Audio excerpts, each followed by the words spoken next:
Antonio is snoring in the next room. I have another bedtime story.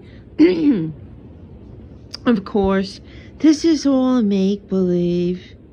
Maybe.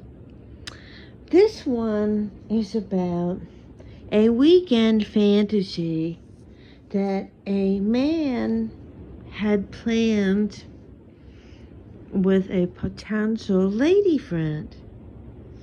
He wanted to get a motel room for the weekend and make sure that it had a hot tub.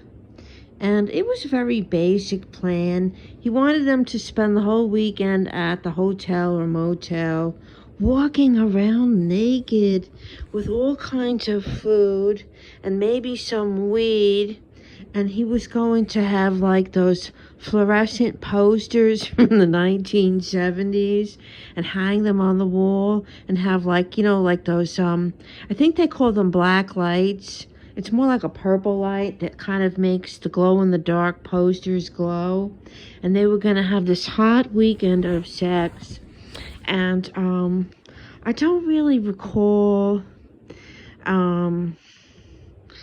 the exact descriptives of the sex, but I do remember the hotel room, the food, the posters, the black light, the hot tub, walking around naked all weekend.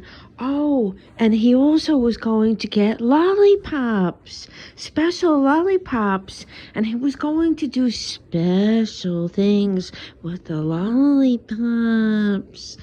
I don't think I'm allowed to say on YouTube, unless this is for educational purposes, what he was going to do with the lollipops.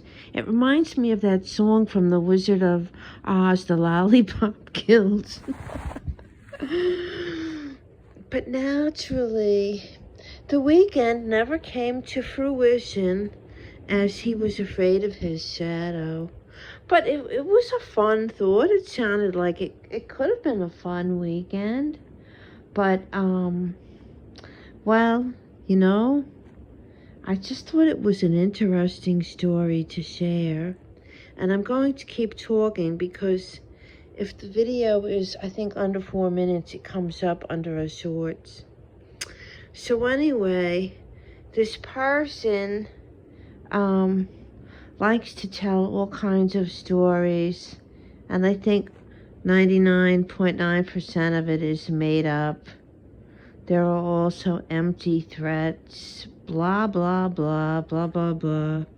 Well, if someone's going to threaten someone, they should be prepared to back it up. Can you imagine if someone subpoenaed Google and got all of your communications, texts, emails, any kind of audio clips, maybe an audio clip of someone screaming and yelling and threatening person? Or maybe pictures they sent or little videos. And if the person was so paranoid about their identity, of course their name would come out, because you can't go after a person unless, we have the real name. And then, I don't know, when people go to court, is it public? And if any of the exhibitions are rated R or X, does the public get to see it? Or do they get to hear it? If there's anything salacious and scintillating? I don't know. I don't know how that goes because I'm not an attorney. But anyway, everyone, I hope you enjoyed this bedtime story. And sweet dreams. Bye.